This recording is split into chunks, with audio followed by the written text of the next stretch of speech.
தமிழக சட்டமன்ற தேர்தலுக்கான ஏற்பாடுகள் தீவிரமடைந்துள்ள நிலையில் மாவட்ட வாரியாக தொகுதிகளின் கள நிலவரத்தை இப்பகுதியில் நாம் பார்த்து வருகிறோம். அந்த வகையில் இன்று நாம் பார்க்க இருப்பது வரலாற்று சிறப்புமிக்க இடங்களை தன்னகத்தை கொண்டுள்ள அரியலூர் மாவட்டம்.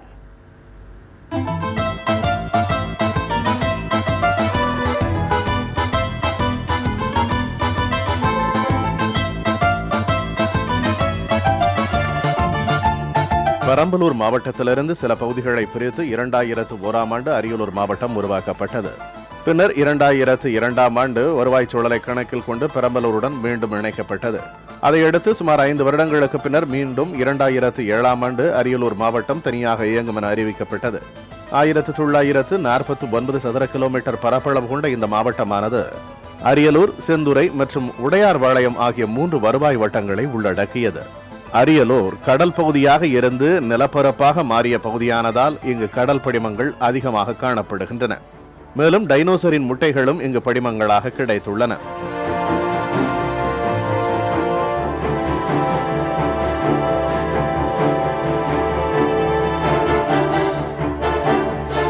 கங்கை கொண்ட சோழபுரத்தில் உள்ள பிரகதீஸ்வரர் கோவில், திருமழபாடி ஸ்ரீ வைத்தியநாத சுவாமி கோவில் மற்றும் வீரமாமுனிவரால் உருவாக்கப்பட்ட எலாக்குறிச்சி அடைக்கலமாதா ஆலயம் ஆகியவை இம்மாவட்டத்தில் உள்ள புகழ்பெற்ற திருத்தலங்களாகும். இம்மாவட்டத்தில் சுண்ணாம்பு கற்கள் பெருமளவில் கிடைப்பதால் அதிக சிமெண்ட் ஆலைகளை உள்ளடக்கியதாகவும் இருக்கிறது. இதேபோல் நெய்வேலிக்கு அடுத்தபடியாக அதிக நிலக்கரி கிடைக்கும் இடமாகவும் அரியலூர் மாவட்டம் விளங்குகிறது. விவசாயத்தை பொறுத்தவரையில் திருமானூர், தாப்பழூர் பகுதிகளில் நெல், கரும்பு, சோளம் போன்றவை அதிக அளவில் விளைவிக்கப்படுகின்றன. இதேபோல் ஜெயங்கொண்டம் மற்றும் செந்துறை பகுதிகளில் அதிக அளவில் முந்திரி பயிரிடப்படுகிறது.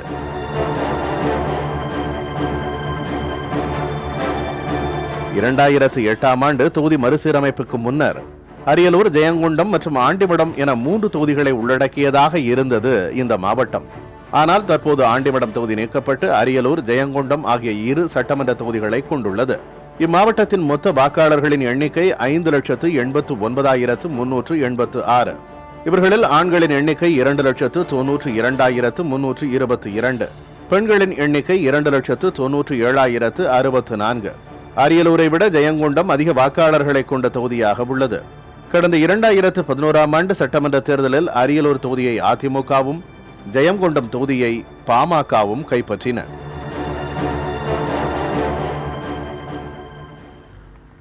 அரியலூர் மாவட்டத்தின் முக்கிய பிரச்சனைகள் என்னென்ன?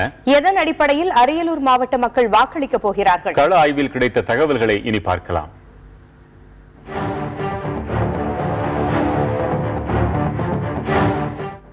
அதிக அளவில் சிமெண்ட் தொழிற்சாலைகளை கொண்டுள்ள இந்த மாவட்டத்தில் சுற்றுச்சூழலை பாதுகாக்க தேவையான நடவடிக்கைகள் எடுக்கப்பட வேண்டும் என்ற கோரிக்கை அனைத்து மக்களாலும் முன்வைக்கப்படுகிறது.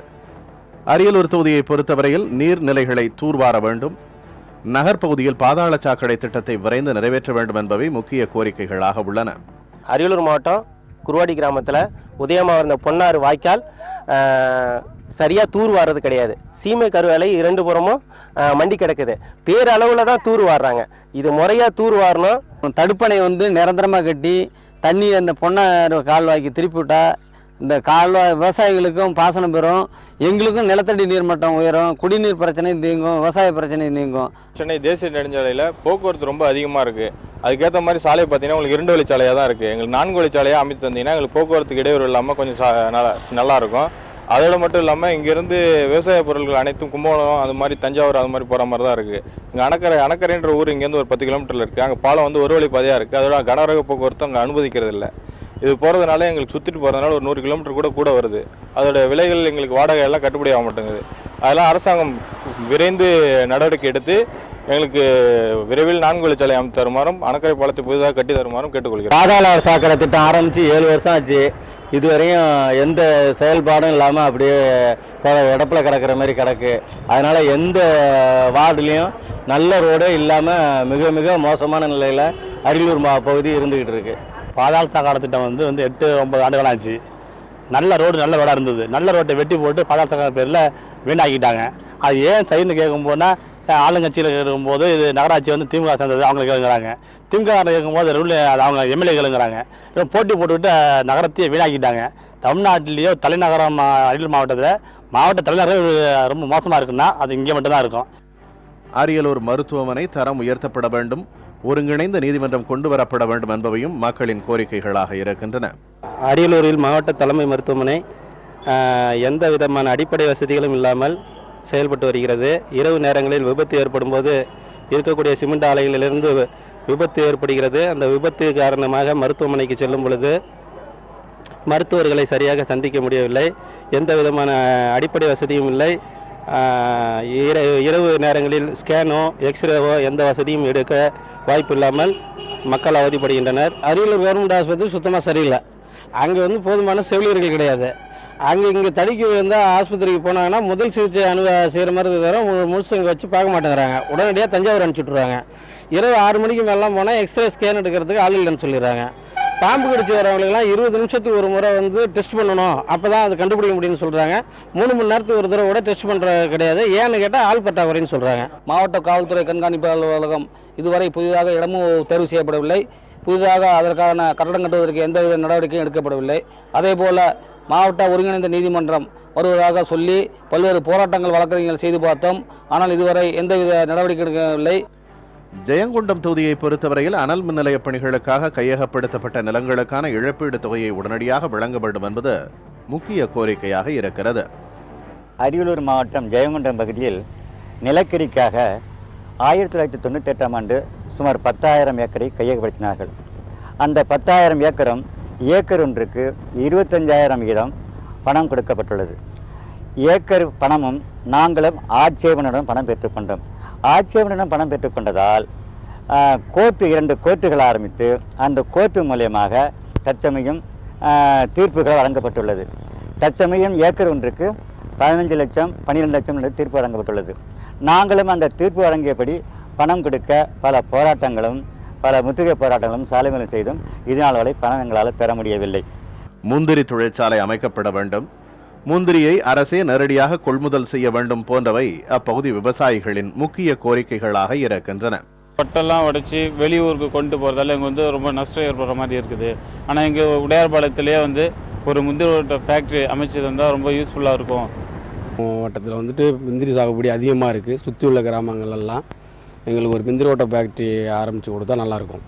ஜெயங்கொண்டம் பகுதியில் வந்து அரசு கலைக்கல்லூரி இல்லாததால் அரியலூர் கும்பகோணம் இப்படி மக்கள் மாணவர்கள் வந்து ரொம்ப கஷ்டப்பட்டு போக வேண்டியதாக இருக்குது. அதால் வந்து ஜெயங்கொண்டம் பகுதியில் வந்து அரசு கலைக்கல்லூரி அண்ட் ஆர்ட்ஸ் அண்ட் சயின்ஸ் எல்லா காலேஜும் இருந்தால் மாணவ மாணவிகளுக்கு வந்து சிரமம் இல்லாமல் நல்லா படிக்க வசதி வாய்ப்புகள் அதிகமாக இருக்கும். இதில் வந்து 40 ஆண்டு காலமாக நான் நெசவு தொழில் செஞ்சுட்டு வரேன். என் குடும்பத்துக்கு வந்து இப்போதைக்கு போதிய அளவில் இதனுடைய கூலி கட்டுப்படி ஆகலை. இது காரணம் தொடர்ந்து நான் 20 ஆண்டு காலமாக இதுக்கு கூலி ஏற்றமே கிடைக்கல. அரசாங்கமும் இதை கவனிக்கலை.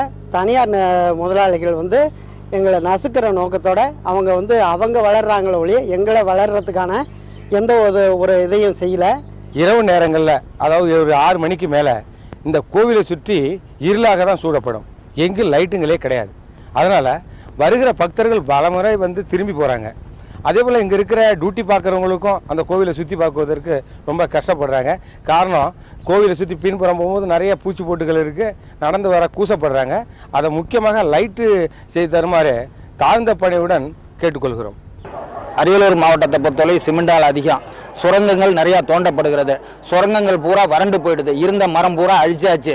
திரும்ப அந்த சுரங்கத்தை ஒரு அளவுக்கு அவங்க தூத்து திரும்ப மரத்தை வச்சு இந்த பகுதியில் திரும்பவும் மரம் உண்டு பண்ணி அந்த குளிர்ச்சியை ஏற்படுத்தினா தான் எங்களுக்கு வந்து சரியானபடி மழை கிடைக்கும், குளிர்ச்சி கிடைக்கும், இந்த பகுதி மக்கள் வாழ்வதற்கான வாழ்வாதாரம் நல்லா இருக்கும். அதனால சுரங்கங்கள் நிறையா இருக்கக்கூடிய இந்த மாவட்டத்தை தனி கவனம் செலுத்தணுங்கிறது தான் எங்களுடைய கோரிக்கை. இத்தகைய பிரச்சனைகளோடு தொகுதியில் போட்டியிடும் வேட்பாளரின் தனிப்பட்ட செல்வாக்கு, பரப்புரை உத்தி, கட்சிகள் தரும் வாக்குறுதிகள் உள்ளிட்டவையும் தேர்தல் வெற்றி தோல்வியை நிர்ணயிக்க கூடும். வரப்போகும் சட்டமன்ற உறுப்பினர் குறித்து அரியலூர் மாவட்ட இளைஞர்களின் எதிர்பார்ப்புகள் என்னென்ன பார்க்கலாம். புதிதாக தேர்ந்தெடுக்கணும் வந்து சட்டமன்ற உறுப்பினரை நீங்க எதை தகுதியாக வச்சு தந்திருப்பீங்க? நல்ல கல்வி அறிவும் அடிப்படை வசதிகளை மேம்படுத்துவதற்கான நல்ல நலத்திட்டங்களும் இருக்கணும். அடித்தட்டு மக்களோட வாழ்வாதாரத்தையும் பொதுவாக இயற்கையில் என்னென்ன முக்கியத்துவங்களை ஏற்படுத்தணுமோ அதுக்குரிய எல்லா திட்டங்களும் கொண்டு வரா இருந்தாக்கா நாங்கள் அவருக்கு நல்ல ஓட்டு போடுவோம்.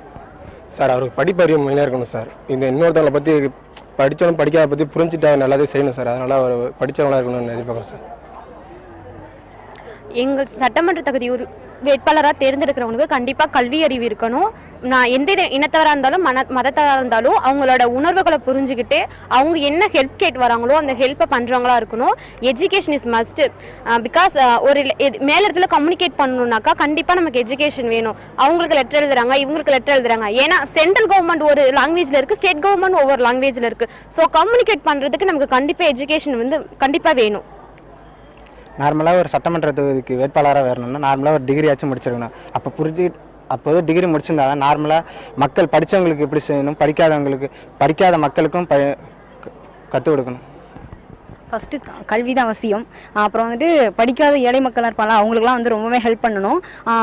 படிக்க வைக்க வீட்டில் படிக்க வைக்க முடியலனாலும் இவங்க அந்த எலெக்ஷனில் அவங்க ஜெயிச்சு வராங்கன்னா அதை வச்சு மக்களுக்கு படிக்க வைக்கலாம். அப்படின்னா கூட அவங்களுக்கு உதவியாவது செய்யலாம். புதிதாக தேர்ந்தெடுக்கப்படும் ஒரு ஆட்சி வந்து கல்விக்கும் வேலைவாய்ப்புக்கும் எவ்வளோ முக்கியத்துவம் கொடுக்கணும்னு நினைக்கிறீங்க? படித்து முடித்த உடனே எம்ப்ளாய்மெண்ட் வரிசைப்படி வேலைவாய்ப்பு கொடுக்கறது எனக்கு விருப்பம். பணத்தை அவாய்ட் பண்ணிட்டு ஒவ்வொரு வீட்டுக்கும் ஒரு இளைஞன் வந்து கண்டிப்பாக கவர்மெண்ட் போஸ்டிங் வருன்ற எண்ணத்தோட யார் முன்னாடி எடுத்து செய்கிறாங்களோ அவங்களுக்கு தான் ஓட்டுப்படும். சார் பாஸ் பண்ணிட்டாங்க, எக்ஸாம் டிஎன்பிசி எலெக்ஷன் பாஸ் பண்ணிட்டாங்க. இருந்தாலும் அவங்களுக்கு வந்து பணம் தான் மெயினாக இருக்குது. பணம் இல்லாத ஒரு ஆட்சி தான் இது பண்ணணும் சார், வேலை வாய்ப்பு கிடைக்கணும் சார். அதாவது நவீன வேலைவாய்ப்பு இருக்கும்போது டொனேஷன் முதல்ல கட் பண்ணணும். அவங்க தகுதிக்கு ஏற்ப அடிப்படை வசதிகளை இல்லாதவங்களுக்கு முதல்ல வேலைவாய்ப்புகளை ஏற்படுத்தி கொடுக்கணும். அப்படியே கொடுக்க முடியாட்டி வீட்டுக்கு ஒருத்தர் கூட ஏதாவது ஒரு கவர்மெண்ட் ஜாப்பை ஏற்படுத்தி கொடுக்கறது ரொம்ப அவசியமான ஒன்று. அப்போ தான் நம்மளோட ஜனநாயகம் வந்து முன்னேற்றம் ஏற்படும். அப்படியும் முடியல அப்படின்னாலும் நவீன முறைகளை குறைச்சினாச்சும் அவங்களுக்கோட வேலைவாய்ப்பை ஏற்படுத்தி கொடுத்து அவங்களோட வாழ்வாதாரத்தை காப்பாற்றக்கூடிய ஒரு வேட்பாளராக எங்களுக்கு அமையணும். புதிதாக வந்து அறிவிக்கப்படும் தேர்ந்தெடுக்கப்படும் வேட்பாளர் வந்து கல்வி தொகுதி வந்து எந்த அளவுக்கு இருக்குன்னு நினைக்கிறீங்க? சார் அவர் வந்து ஒரு டிகிரியாக படிச்சுட்டு மக்கள்கிட்ட வந்து படித்தவனும் படிக்காதவங்கள்ட்ட புரிஞ்சுட்டு தன்மை இருக்கணும் சார். அவருக்கு அதை ஒரு எதிர்பார்க்குறேன் சார். அரியலூர் மாவட்டத்தின் 2 தொகுதிகள் முழுவதும் பயணித்து தகவல்களை திரட்டியுள்ள செய்தியாளர் செந்தில்குமார் நம்மோடு இணைந்திருக்கிறார். செந்தில்குமார், அரியலூர் மாவட்டத்தினுடைய ஒட்டுமொத்த கள நிலவரம் என்ன? அரியலூர் மாவட்டத்தில் அரியலூர் மற்றும் ஜெயங்கொண்டம் சட்டமன்ற தொகுதியில் வந்து பிரதானமான வந்து விவசாயிகள் வந்து கோரிக்கையாக உள்ளது. இதில் குறிப்பாக வந்து கடந்த 19 ஆண்டுகால காலமாக நிலுவையில் உள்ள ஜெயங்கொண்டம் பழுப்பு நிறுத்த திட்டம் வந்து செயல்படுத்த வேண்டும் என வந்து விவசாயிகள் வந்து கோரிக்கை வைத்தனர். மேலும் வந்து இவர்கள் வந்து கடந்த 19 ஆண்டுகளுக்கு முன்பு நிலத்தை வந்து நிலக்கரி திட்டத்திற்காக நிலத்தை வந்து கையகப்படுத்தும் பொழுது ஒரு ஏக்கர் வந்து 5,000 முதல் 26,000 வந்து நிவாரணமாக கொடுக்கப்பட்டது. இந்த நிவாரணம் போதவில்லை என விவசாயிகள் வந்து கோரிக்கை விடுத்ததை அடுத்து 2 தனி நீதிமன்றங்கள் உருவாக்கப்பட்டன. இந்த 2 தனி நீதிமன்றத்தில் 10,000க்கும் மேற்பட்ட வழக்கில் வந்து விவசாயிகள் வந்து தொடர்ந்துள்ளன. இதில் வந்து கடந்த இப்போ வந்து 14 லட்சம் வந்து ஒரு ஏக்கருக்கு வந்து நிவாரணம் வந்து வழங்க வேண்டும் என தனி நீதிமன்றங்கள் உத்தரவிட்டும் அரசு வந்து இன்னும் வந்து இவர்கள் வந்து இந்த நிவாரணத்தை வந்து வழங்கப்படல.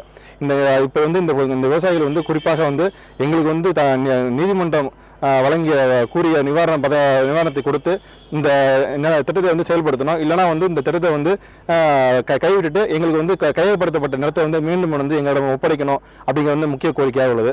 மேலும் வந்து தாப்பூர் ஏரியாவில் பாயும் பொன்னாறு வாய்க்கால் பாசனம் வந்து ஆரம்பிக்கும் கொள்ளமாட்டு தடுப்பில் வந்து எங்களுக்கு வந்து நிரந்தரமாக தடுப்பணை கட்டி அந்த பொன்னாற்று பாசனத்திற்கு வந்து நீரை வந்து திருப்பிவிட வேண்டும் என விவசாயிகள் வந்து கோரிக்கை வைக்கிறாங்க. மேலும் வந்து பொன்னாற்று வாய்க்காலில் வந்து உள்ள அந்த வாய்க்கால் வந்து தூர்வாரணும் அப்படிங்கிற கோரிக்கை வந்து பிரதானமாக உள்ளது. கங்கைகொண்ட சோழபுரத்தில் உள்ள பிரகதீஸ்வரர் ஆலயம் இரவு 6 மணிக்கு மேலே வந்து பார்த்தீங்கன்னா ஒரு மின் விளக்கு இல்லாத சூழ்நிலை தான் உள்ளது. இதனால் வந்து சுற்றுலா பயணிகள் வந்து பெரும் அவதிக்கு ஆளாகிறாங்க. இதனால் வந்து இந்த கங்கைகொண்ட சோழபுரத்தில் வந்து இரவு 6 மணிக்கு மேலே வந்து எப்பொழுதும் இரவு நேரத்தில் வந்து மின் விளக்குகள் வந்து மாவட்ட நிர்வாகம் ஏற்படுத்தி கொடுக்க வேண்டும் அப்படிங்கிற கோரிக்கையை வந்து அந்த பகுதி மக்கள் வைத்திருந்தன. மேலும் வந்து அரியலூர் மற்றும் சுற்றுவட்டார பகுதியில் வந்து லாரிகள் சிமெண்ட் செல்லும் லாரிகள் வந்து அதிக போக்குவரத்துனால அதிக வேகமாக செல்கிறது.